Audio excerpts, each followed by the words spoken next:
Hello and welcome to Workplace Conversations. I'm Edward Obi, Director of askhrhubplus, and your host in these chats about the ins and outs of the modern workplace. Today I'm joined by Emily Perry from the People Consultancy and Dr. Louise Taylor from Work with the Menopause. Emily is an experienced HR professional who has supported a wide range of businesses from SMEs through to large corporate organizations over the last 20 years. She is committed to supporting women and has a keen interest in alternative therapies, yoga, meditation, and all round well being. Louis, on the other hand, is a GP, yoga teacher, and the author of Sweat, Frets, and No Regrets, an insider's guide to the menopause. Louise is passionate about helping women navigate the menopause as well. So, Emily, Louise, welcome to the podcast. Thank you. Thank you.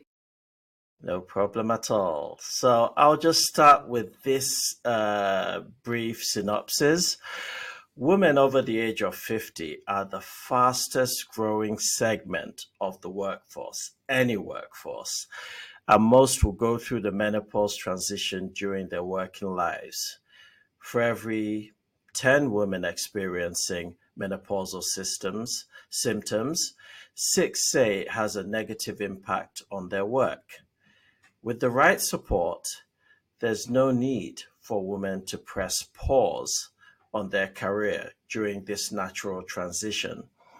But many women will continue to suffer in silence unless we break the taboo and start talking openly about the menopause at work.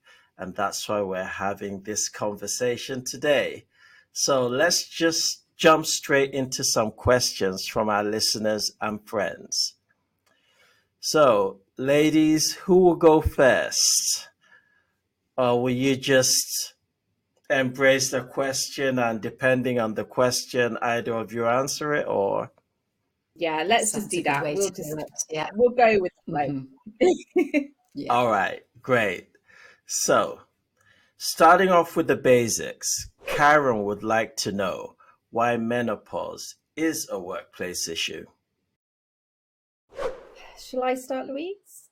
On that one? Sounds good, yes. So I think it's because women are in the workplace. I think it's as simple as that. I think that, it is a workplace issue because, like you said in your stats above, most women will still be at work when they go through the menopause. And I think when we look at menopause, and Louise can kind of elaborate on this a bit more for me, is that we're not just, the menopause means when your periods have stopped. And actually there's a whole period leading up to that where the hormones are changing in our bodies and things are really shifting. So the menopause in itself can span over a wide number of years. So actually, it's not just a short event that can be a few months in a woman's life. For some women, this affects up to a decade, if not more, of their lives. So it's really important that workplaces are aware and that actually they are recognizing that for a lot of women, it is not an easy time in their lives at all. 100% agree. Louise, do you want to add to that? Yeah, I 100% agree with that. I mean, I think the key thing for me, in addition to that, is that actually the menopause doesn't just affect women. So educating people within the workplace about the menopause is actually a really good place to start. So as a GP, people tend to arrive, at my door when they're in crisis. The problem's already ramped up. They may have left their partner. They certainly may have left their job by then.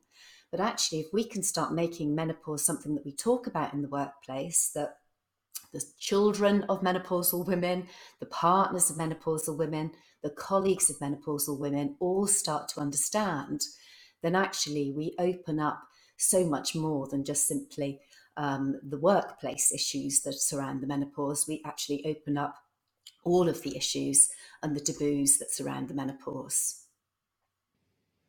Mhm. Okay. So, very interesting, which leads me perfectly to the next question. Now, Susan asks, why is menopause labeled the ultimate taboo? Why?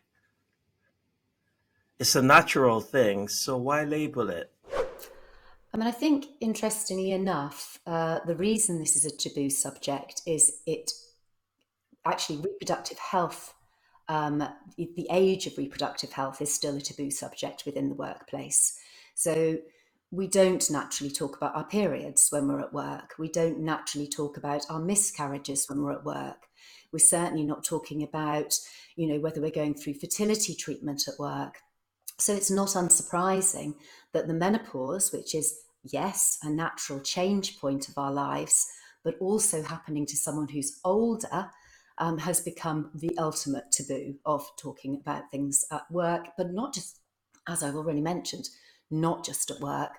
Also, women with menopause don't talk to their families about it. They don't talk to their friends about it. They don't want other people to know that maybe they don't fancy having sex anymore, or they can't remember things. Are they actually developing dementia? That's something that lots of menopausal women think is happening to them. And who do you want to share that information with? No one, not really. You don't want your driving license taken off you. You don't want your boss suddenly thinking, actually, maybe I'm not going to offer this lady a promotion after all. The menopause, because it impacts on so many different areas of the body and also the brain, it's so impactful, that I think that plus the fact that it's actually age related. So we're not actually that kind to our older people in workplaces either. None of us, as we get older, want to admit to the fact that maybe we're not thinking quite as quickly. We need a little bit longer to think things through. Our reaction times aren't necessarily so good.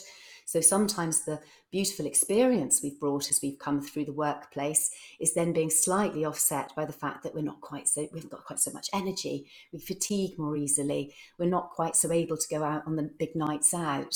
So age is a taboo. Chuck in some reproductive health as well, and you've hit your ultimate taboo. Emily, do you have anything to add to that?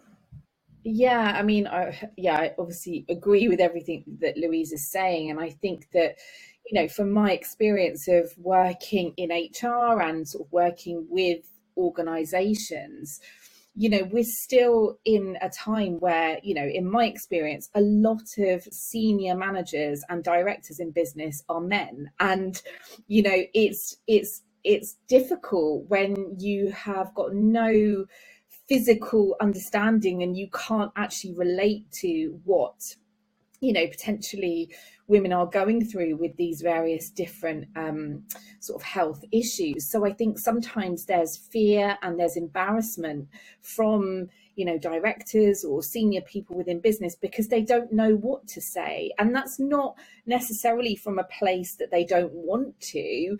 It's just they don't know the information, so they're scared to talk about it. And then when you have environments where people are scared to talk about things, then it just increases that level of something being a taboo topic. So yeah, I think it's just a combination of all of those things.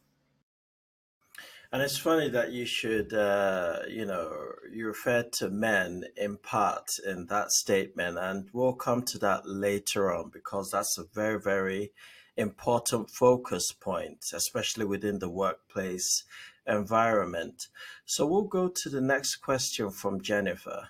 We've spoken about how it's perceived as the ultimate taboo, but in the workplace, life should go on, an environment should be created around this subject matter so that everyone feels comfortable discussing it. So, Jennifer's question is, how do you break the stigma around menopause? I mean, I think in organizations, education is key. So how that would work in a practical sense is, if you're a big corporate organization and you have an HR team, or you have a well-being team, then this is something that those teams could potentially look into. So creating some educational programs around that, talking to people like Louise and we can come in and support around that. But then in perhaps smaller organisations that don't have their own HR department, as we know there are many, again, I think it's education. So as business owners, it's about taking that responsibility to educate ourselves, and then looking at how we can communicate pieces of information to our team. So Louise and I do talks and training to businesses. We can train line managers, that sort of thing. But I think it's just about really making it part of everyday conversation and normalizing it as much as possible. And, we've seen amazing work around mental health over the last few years, in a similar sense. When I first started working, we didn't talk about depression, we didn't talk about anxiety at work, that just wasn't the done thing. But I think we've really developed that over the last decade, and I think it has to be the same with menopause and other female health issues as well. Yeah. So, you've touched on organization size, resources available. Some organizations have the resource, but some don't. So, if we focus on an organization that doesn't have that resource, just maybe a team of 4 or 5, and then there's no HR resource there, but just a business owner. And then, he's got employees that are undergoing the menopause. How would organizations like that address the menopause question? Because they don't have the skill set. It might not be a priority. They might just take it as one of those things. In quote, how will organizations like that address the menopause question in the workplace? Louise, do you want to go, or shall I go? Well, I was sort of wondering if that's maybe your sort of more end of town in terms of, Yeah, sort of level of how much people would get yeah, involved. no, that's fine. I think, again, it's, in smaller organizations it's harder because, a lot of the time the owner of a business will be wearing so many different hats. They'll be, they're the business owner, so they're doing a bit of finance, they're doing a bit of this, they're doing a bit of that. So I totally appreciate that it can just feel like it's just another thing that I have to do, it's another thing that I have to be responsible for. But I think it's probably about reframing that slightly and thinking, actually, look at the experience of the people that I have within my business. And if I've got women in my business, the chances are I really value those women and the work that they do within my company. And actually, it's really hard to recruit good people. And actually, I want to make sure that I'm creating an environment that is supportive and that people feel that they can talk about things that they're going through, so that it just becomes part and parcel of day-to-day working life. And if somebody's going through something, I know that when I had a team of people, I would have hated it if someone was sitting there thinking that they couldn't come to talk to me about something. So again, I don't think it has to be this big thing that people need to go off and necessarily research. I just think it's about that general awareness that I employ women, so there's a chance that women may be going through some stuff, and actually creating an environment where people feel comfortable and open talking about things. Again, not just self-promoting what Louise and I do, but we have some products that are sort of slightly cheaper in the sense that they're self-service products that smaller organizations might really benefit from, and they can pay a one-off fee, and then they have a suite of products that are there that they can use as and when they need to. Absolutely. I mean, I think So, yeah, Continue. Sorry. Sorry. Well, I was just going to follow that up with is sometimes actually it doesn't have to be about being menopause experts or even, experts on women. It just comes down to being an open and listening employer. But I think the small businesses are probably looking across at the corporates at the moment and feeling really sort of anxious maybe about some of the steps that the corporates take. Of course, they're so brilliant at basically letting everyone know. Vodafone have just, done, something fantastic for menopausal women with their leave days, etc. Small businesses have to work within the structure that they have, but they are also ending up, sad to say, in industrial tribunals, and that can cost them £15,000, which is not somewhere where a small business wants to be. And I mean, I appreciate that's the real stick. Actually, most people want to look at it in the positive way of keeping hold of that experience. We know how hard it is to recruit someone at the moment. It's really difficult. So actually, like Emily says, what you really want to do is just have this beautiful open culture where people feel that they can come and speak to you. And even if you're not the expert, I'm a GP and I'm often not the expert in the room when people come to see me, but I'll often say, well, actually, I'm going to need to do a bit more work on that, find out a little bit more, and then go from there. So, we're never asking people to be experts in everything. And yes, a second plug, we do have little bits and pieces that you can come and grab from us that aren't going to break the bank, but are going to be useful. Which is an important point to add, because some organizations might, it's just the same way people take a look at health and safety or various other things. They think, oh my God, there's just this cost attached to it. What do I do? Okay, maybe I'll just ignore it for now and it will go away. But there are, just from what you said, cost effective methods of embracing and supporting employees within the workplace who are undergoing the menopause. Yeah. Okay. This brings us to the next question from Claudette. What are the big wins for organizations who are menopause friendly?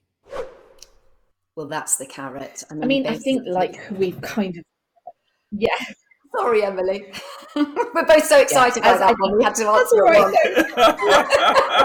You are, oh yeah, I think as we were saying, the big benefit for organisations is that they are going to be able to attract and retain the best people. And we're not just talking about women here. A lot of men are, they want to know that actually their employer is doing the right thing and that they are supporting people within the business. So I think it means that you will attract amazing people and that you will retain them. But I think just generally, if you've got that sort of culture, it makes it a much more attractive option for places to work and just overall senses of employee engagement and all that good stuff that we want to work towards.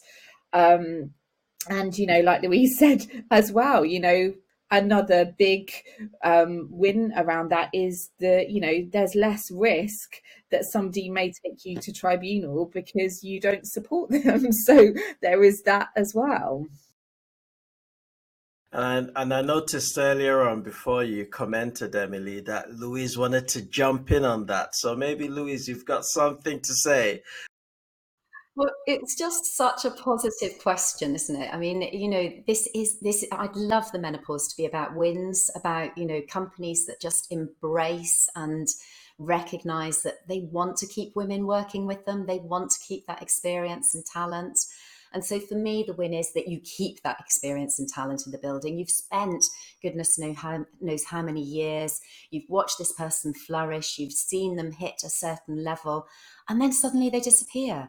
I mean, how awful is that? All of that work that you've done, suddenly the team's broken, everything's falling to pieces, just simply because that person has either left the workplace, because women are leaving the workplace in its entirety, or and this is the other win for the organisations who are menopause friendly, they've moved over to someone who's menopause friendly, and they've taken all that talent and that experience with them. And I think, women are collaborative. I don't want to be exclusive. Of course, men are collaborative too, but we know women work well in teams. We know that actually teams function well with women as leads. And if we're losing that from the workplace, it's just a shame. So I think, women, menopause friendly workplaces are winning on all counts. They've got experienced women staying with them. They're attracting experienced women to them. A brand that could tell me that they're menopause aware, I'm likely to buy into. So I am your 54-year-old woman who's menopausal, and basically I am actually going to look out for brands that are actively saying they're looking after their menopausal workforce. So in fact, as a brand, you're going way beyond actually looking after your employees. You may well be attracting women who've started to have a bit of cash in their pocket, their children may be at university, they may be looking for different things they might be starting yoga, and they might buy your yoga mat because instead of just being a B Corp company, you're a menopause company as well. So the wins basically get Emily and I super excited. We're less interested in the tribunals. No, that's very, very interesting. Very, very interesting. And part of the workplace conversation is to create awareness for topics like these, so that people understand that there are ways in which they can support and not break the bank. Because which leads me to the next question. Once you see an organization say, oh my god, I need to make reasonable adjustments here, reasonable adjustments there, and they're aware of their depth, they have to bring a consultant in, etc., to try and make sure that they fulfill their own employer obligation. So Grace asks, how do you identify appropriate workplace changes or adjustments to support team members and help them thrive at work? So interestingly enough, this is not a big it's not a big spend being menopause aware. You don't have to suddenly, invest in a ground source heating pump that does, hot and cold air, etc. Most of the workplace changes are actually very simple.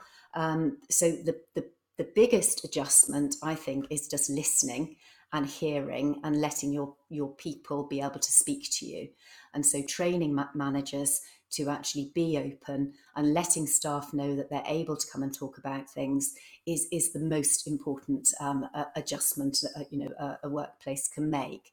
Because when it comes down to some of the adjustments that we're looking for, it can be as simple as having a fan on your desk. So what often happens in a room full of people, the menopausal woman's the one with her head pressed against the water cooler, because she's, sweating and flushing and so on and so forth. If she wants a fan on her desk, usually what happens is she has to fill in 4 different forms to tell 4 different people why she needs a fan on her desk.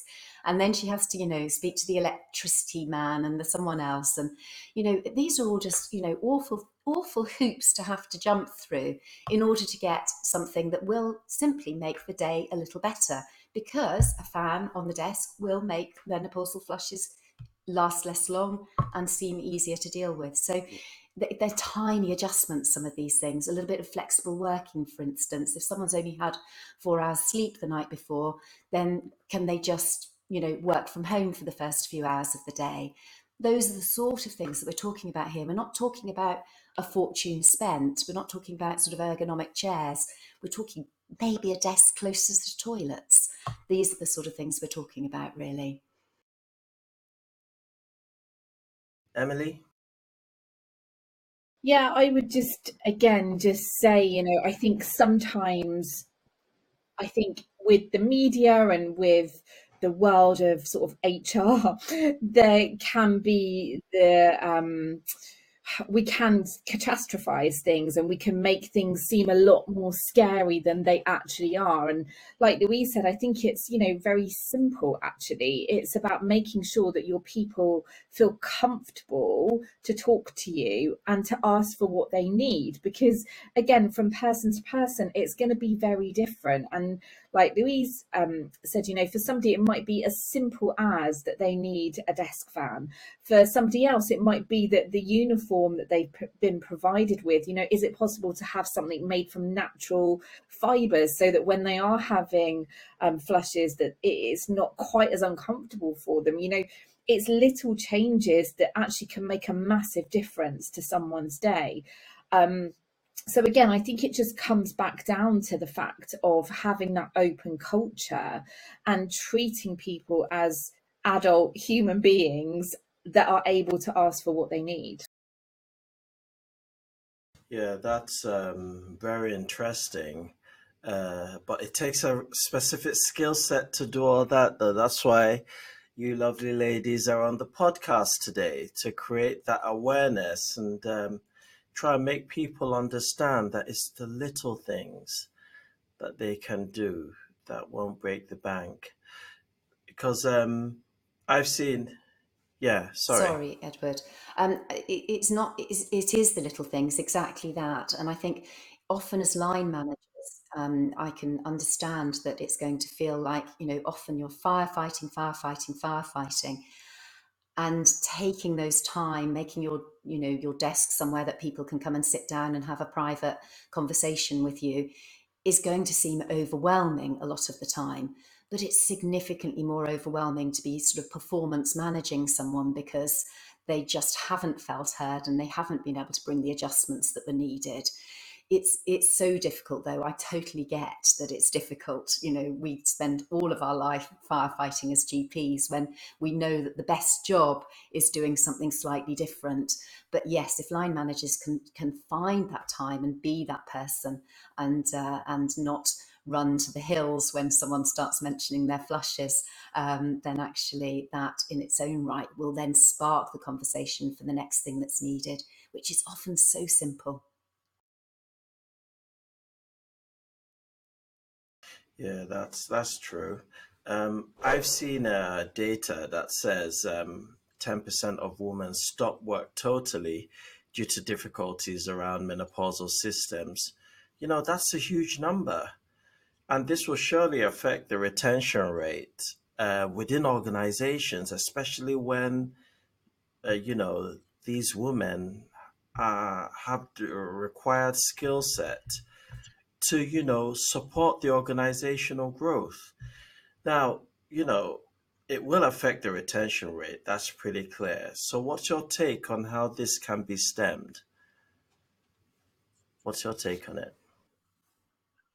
I mean, again, I think it goes back to sort of just a combination of everything that we've been saying. But I think if people wanted to get a bit of structure behind it, if they wanted to sort of know a bit of a checklist of things that they might want to do, I think that having some form of easily accessible information around menopause would be a great first step. So, a lot of businesses will have, they might have an intranet or they will have a shared Google Drive or something like that.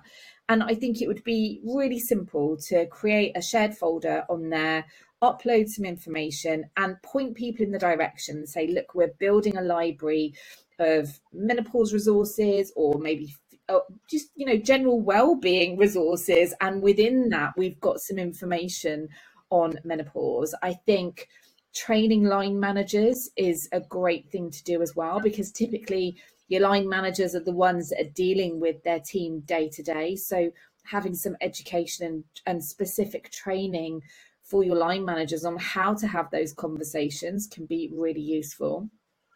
Having a menopause policy in place. So again, simply having a menopause policy, communicating that around to the business so that people know, right, this is what I need to do if I feel like this, or this is how the business is going to handle this situation.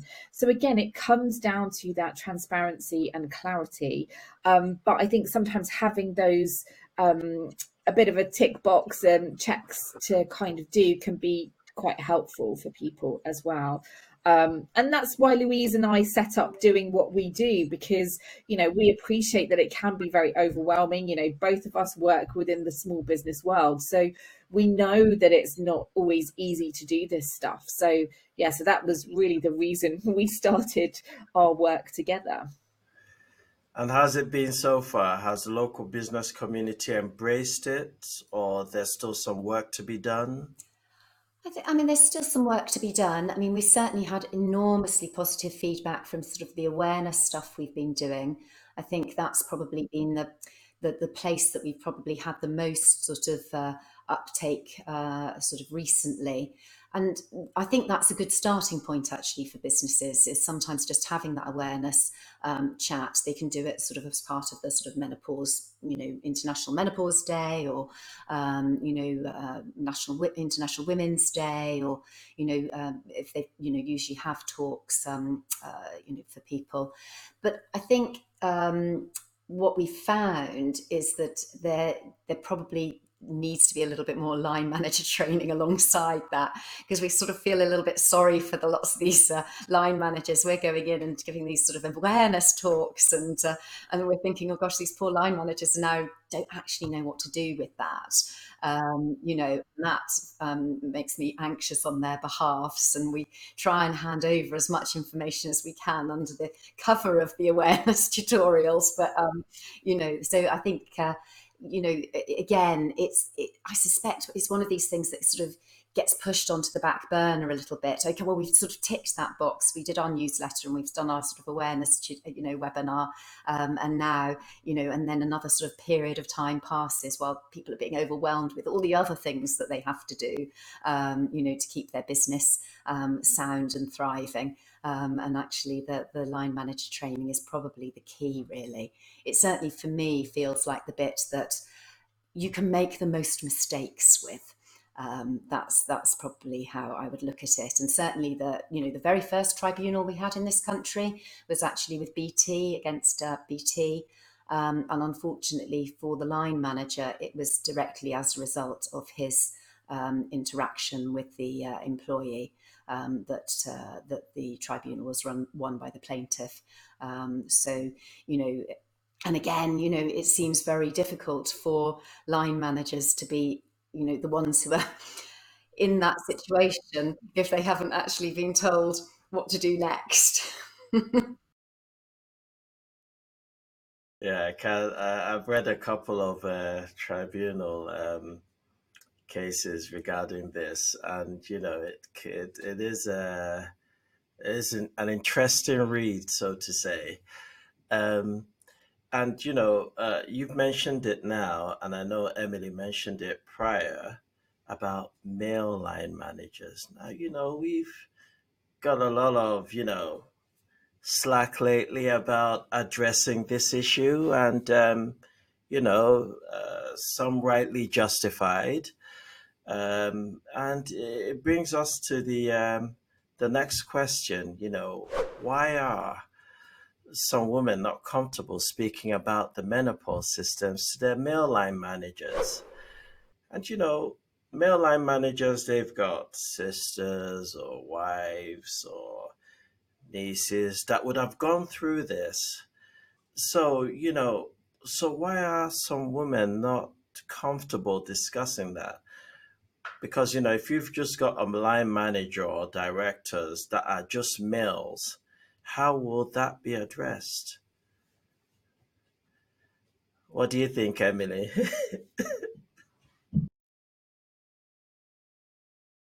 I mean, in some ways, we're coming back to the ultimate taboo question, aren't we? That unfortunately, women are not actually comfortable talking to their friends or family. They're not telling their partner about the symptoms that they're going through. So to then be expected to talk to a male line manager about something that they really haven't even shared with friends yet, I think is probably the most difficult part of this.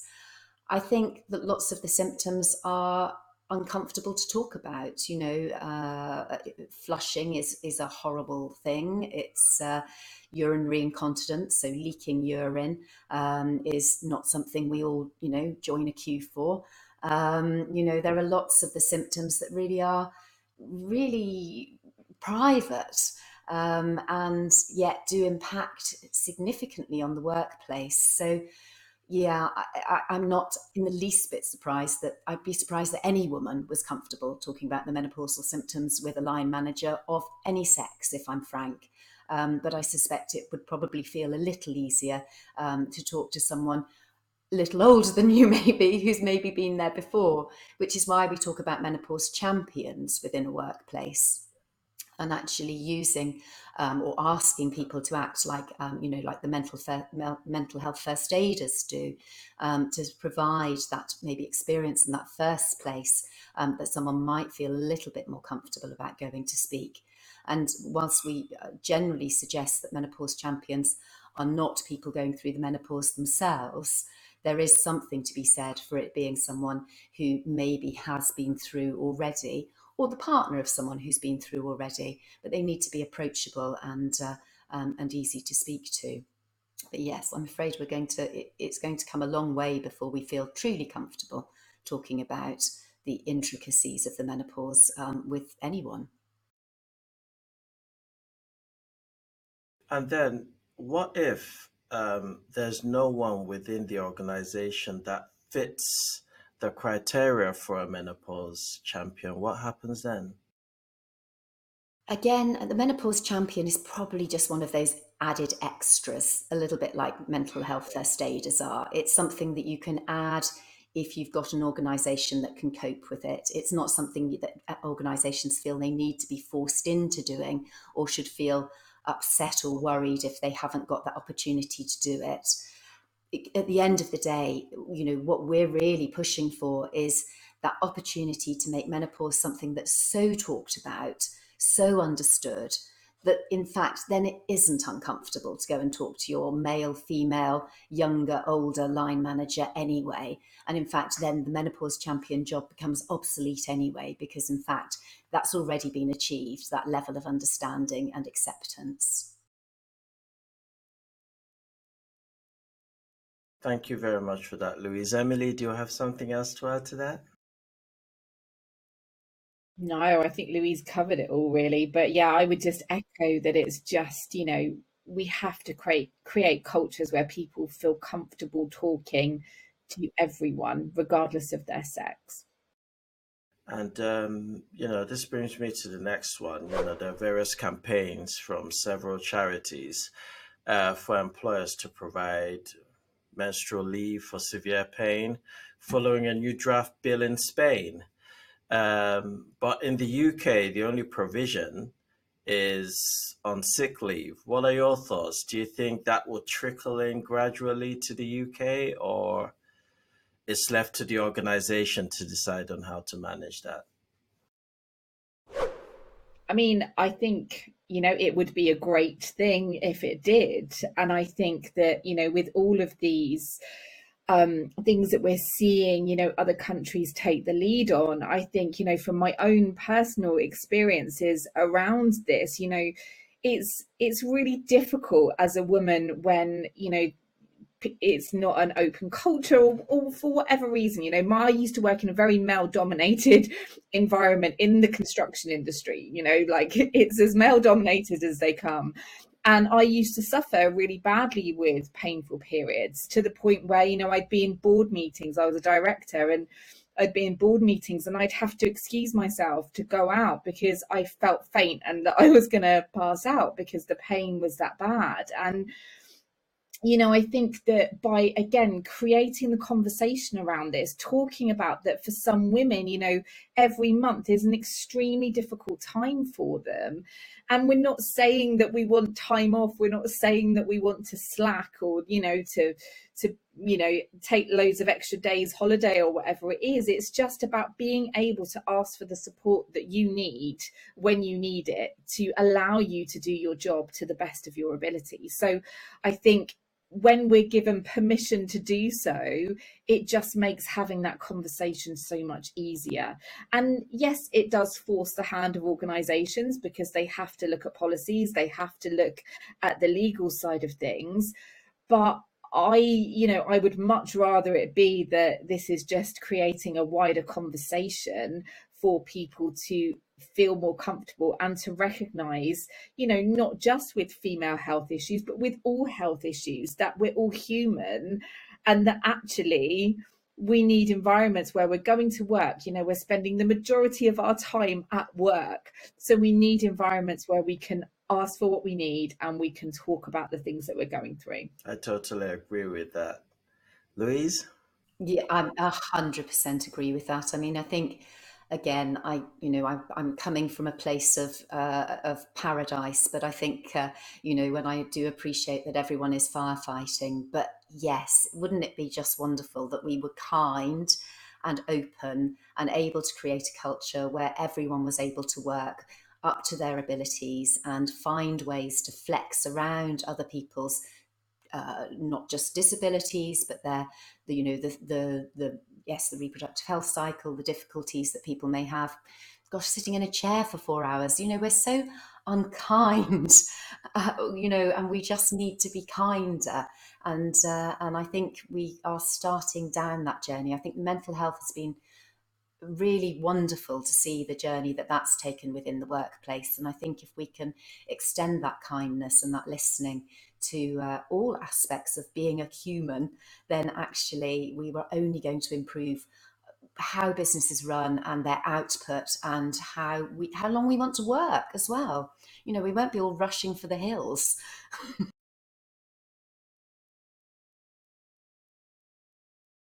That's true. Hopefully we'll get there though. Hopefully we will.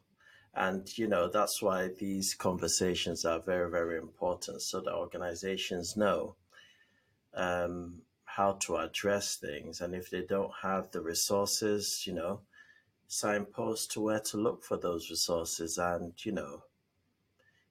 integrate it within the business structure of the organization, because these things are very, very important. Very, very important, because as we all know, um, there are legal implications. We've all heard about the BT case, about, the story behind that, and various others as well.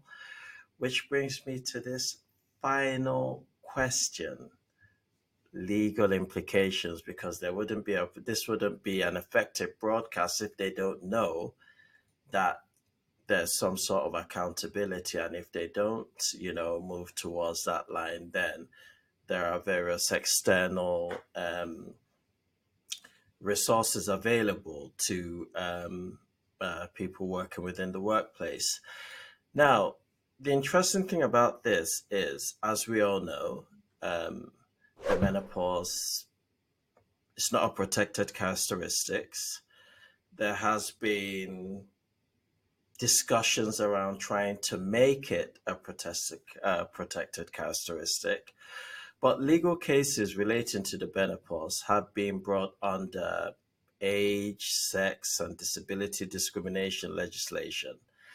Um, we can debate on why it should be a protected characteristic, and some people argue why it shouldn't be a protected characteristic. What are your thoughts on that? I mean, I think around this, we have to look at what the definition of a protected characteristic is, and looking at, when we look at the disability legislation around that and what is classified as a disability. When we look at what is classified as a disability, it's something that has a long-term ongoing impact on someone's day-to-day life. And I think for some women, menopause absolutely does do that. And I think that, you know, should there be legislation around it? I think what we have to recognise is we don't live in a utopia. We don't live in a world where all businesses are proactive about this. And so for people who are particularly vulnerable or whose organisations don't champion menopause and who don't support menopause, then I think, yes, there should be protection for women around this, so that they're not exploited and that they are able to ask for the help that they need and they are able to have adjustments. But also, beyond that as well, I think it's, the sort of the banter that goes on in organizations as well. For some businesses, they need the stick, they need the fear of legislation. And I think, we have to change society's view on aging, full stop. But I think sometimes you have to have legislation in place to protect the most vulnerable. And so I would say that because of that, I think that there should be something brought in to legislation to protect women in that respect. Louise? Yes, it is a tricky one, isn't it? I think, interestingly enough, up to a year ago, menopause specialists themselves were actually suggesting that generally we use what we've got, and in fact, not even recommending a specific menopause policy. But I think, as Emily's already sort of alluded to, the difficulty for that is you're always going after there's always this group who are going to always do well and be kind and bring in good culture, and there's always going to be a group who just simply don't, and the only way to get behind them is to actually create a legislation and a protected characteristic. And certainly at the moment, obviously, we've got pregnancy as a protected characteristic.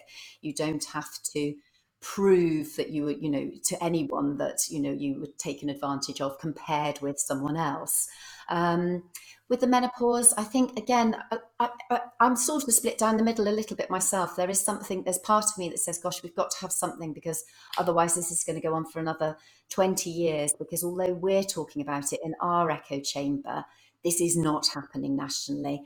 It's only there's a small number of companies making changes. We need to see those women in the CEO positions. We need to see them getting onto boards, because if you can't see it, you can't be it. If we have to positively discriminate for that, then actually maybe we do need to do that.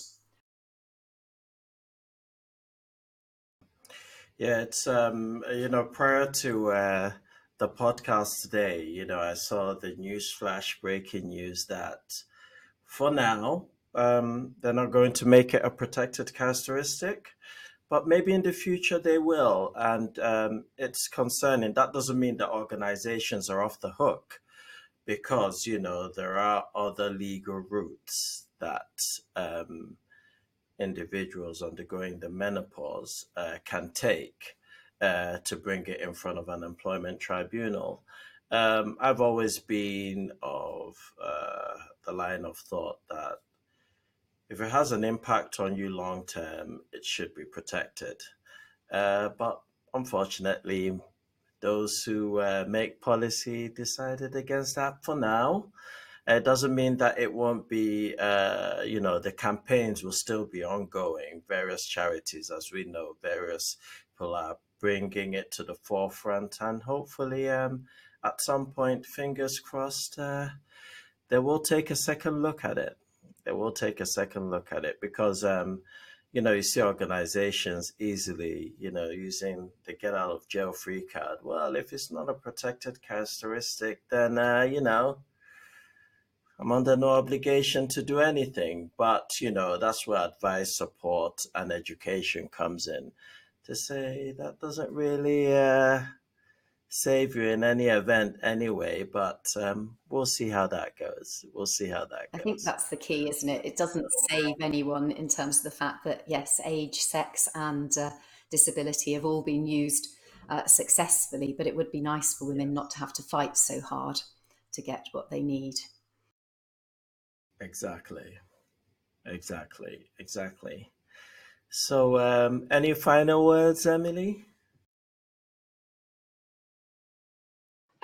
No, thank you very much for letting us come on and have a chat with you. I think, we just want to spread the word that, it doesn't have to be complicated, and that actually there's lots of really simple things that businesses can do to support people within their businesses. So yeah, don't be scared, I think, is what we want to say. And there's lots of help out there for you. And that brings me to this final part. Where can our listeners find you if they want to get in touch? So we are Work with the Menopause, so www.workwiththemenopause.com. You can find us on LinkedIn. That's about the extent of our social media, it has to be said. And I'm on LinkedIn as Louise Taylor, and Emily's there as Emily Perry, but also under the People Consultancy as well. So we can be found in any of those spaces. And feel free to direct message us if you'd like some more information. We've got a few bits and bobs that people can just download for free in terms of tips for a newsletter and a sort of our guide to how you might make your workplace more menopause aware. So please feel free to come and find us there. Any thoughts of going into the TikTok realm? Louise is good on reels. I'm just saying. Come on, Louise. You want to delve into that. Give it some serious thought, though. Give it some serious thought. Louise, oh dear. I'm afraid the Aviva shareholder meeting had me reeling somewhat. So yeah, maybe we might see us there yet. All right. Well, the moment you do, just let us know. We'll share it. Because, as we all know, every platform is a platform. Yeah. Yeah. Yeah. Okay. Okay. And you can find us on most social media platforms using the hashtag askhrhubplus to get in touch with us. We'll be sharing about upcoming episodes using it, and you can have your workplace questions answered in a future episode. Thanks to Karen, Susan, Jennifer, Suze, Patricia, Claudette, Grace, and Nicole for sending their questions in this week. Don't forget to like and subscribe to keep up with the other videos on our channel. And we'll see you next time for another workplace conversation.